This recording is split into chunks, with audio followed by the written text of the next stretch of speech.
A corner in ancestors, Morison family. English, Morison means son of the Moor.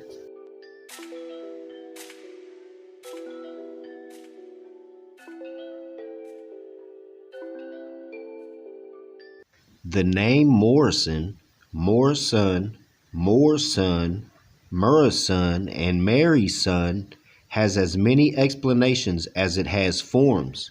It has been variously claimed that it is a name indicative of Moorish influence of some kind, that it means the son of a great warrior, that it signifies mighty, and that it means the son of Maurice, or the son of the disciple of Mary. This last explanation would indicate that the name was born by a family who had some church property, the property of a disciple of the Virgin Mary. Whatever its meaning, it is one of the oldest and worthiest names in all Scotland.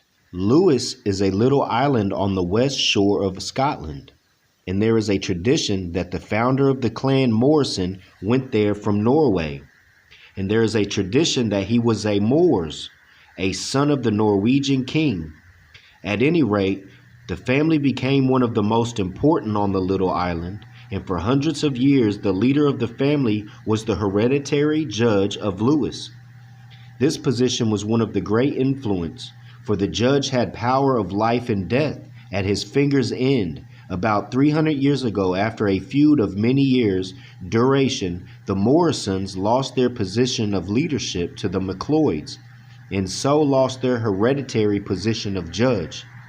So how do you think about that, man? Because hereditary, it can't be bought, sold, or transferred, you know what I'm saying? But it's saying that the judge of Lewis was the bloodline of a Moor. All the Morisons in this country are probably descended from this ancient Scotch family, although all of them cannot trace their descent. But there is one branch which has its lineage clear from the last of the hereditary judges. Now, before I continue, we know that the Moors, they're the heirs of the estate. These Europeans are trying to push Moorish blood, but without the Moors. Reverend Donald Morison and Reverend Kenneth Morison, two brothers and the ministers of the two parishes of Lewis, were born about 1620 and were grandsons of the last judges. It is said that Kenneth, who was a staunch Presbyterian, used to walk to church with a drawn sword, for the times were troubled in Scotland, and that he had two men stationed always at the door to the church, guarding the worshippers with drawn swords. Kenneth had a son, Reverend Allen, who in turn had a son, Alexander, a taxman. His children were John, Donald, and Allen, and in 1766, Donald and Allen immigrated to Canada. John stayed in Canada, but his three children, Donald, Roderick, and another Donald, all left home. The first went Canada, the last to Australia, and Roderick, who died in 1854, settled in the Mississippi. Many of the Canadian Morisons came before very long to the United States. One of the Canadian members of the family, Roderick, the son of Donald, was called the White Bear by the Indians in reference to his great physical strength. And at the War of 1812, he was at the head of the Indian forces of the Lake Superior region. William, the son of Allen, who immigrated to Canada, was the first white man to discover the sources of the Mississippi River, which he did in 1811. Now, we know Noble Drew Ali said the Moors was up and down the Mississippi River, but even in European terms, them saying they discovered over here, it was still discovered by the bloodline of the Moors, because they're claiming to be Morisons. So they backed themselves into a corner, but let's go. The Williams son of the same name left Canada and settled in California, and William's uncle Allen settled in the upper regions of the Mississippi. He was a member of the legislature, and he married a full-blooded Indian princess. That's a Moor, though, right? The Morisons of New Hampshire are another big branch of the family who claim descent from the old Scottish hereditary judges. John Morison and his son James and John established this branch. John, the father, was probably born in Scotland, but he came from this country to Londonderry, Ireland. He and his family were there during the siege, when about 4,000 of the inhabitants were driven outside the walls, where they were at the mercy of the missiles of the enemy, and where many of them who were not killed starved to death. His son came here in 1779, James, to find the Wyndham branch of the family, and John, the Petersboro branch. John, the father, who had married a second time, was the moderator of the first town meeting at Wyndham in 1742. He gained his title in the New Hampshire Regiment of Militia and was present in 1758 at the capture of Louisburg from the French. The inscription of his tombstone reads, "Though I am buried in the dust, I hope to rise among the just." The lieutenant's son, Samuel, was a soldier in the Revolution and fought under General Stark at the Battle of Bennington. It was at this battle that Stark said, pointing to the Hessians, "Boys, you see the Hessians. King George paid £4, 7s, and 6 apiece for 'em. I reckon you are worth more." So he's already saying that that King George, he conducted a human trafficking. "I reckon you are worth more. If not, Molly Stark sleeps a widow tonight." Samuel came through the battle unhurt, and his descendants possesses a razor case he picked up on the battlefield. In Virginia, the family was established by John from the north of Ireland. So they all came from Ireland when they was ran out of Ireland, man. The Moors came. And in Pennsylvania by Gabriel, also from Ireland.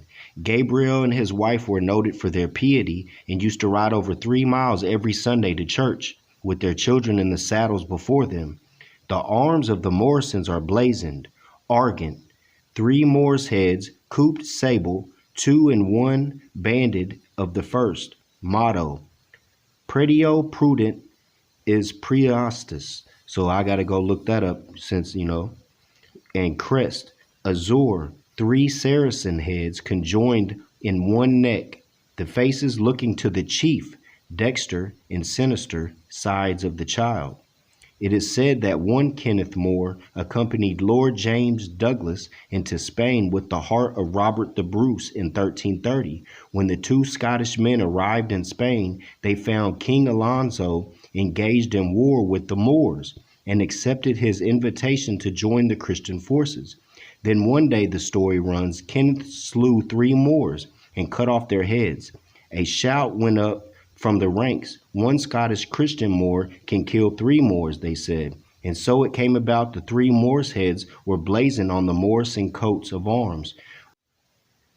So we was just doing the studies and they were speaking about Alfonzo, fighting the Moors. And this is one of my books, and I remember Columbus, having convinced himself that the trip across the Western Ocean would take him to the Indies, now set about convincing a wider audience he had a heavy vested interest in his destination actually being the Indies.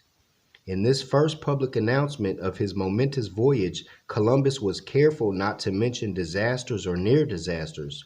The loss of the flagship Santa Maria, the insubordination of Martin Alfonso Pinzia, the commander of the Pinta. So, this Alfonso, if he was leading that ship, the Pinta, he was the commander of the Pinta, that's probably who helped him get over here, correct?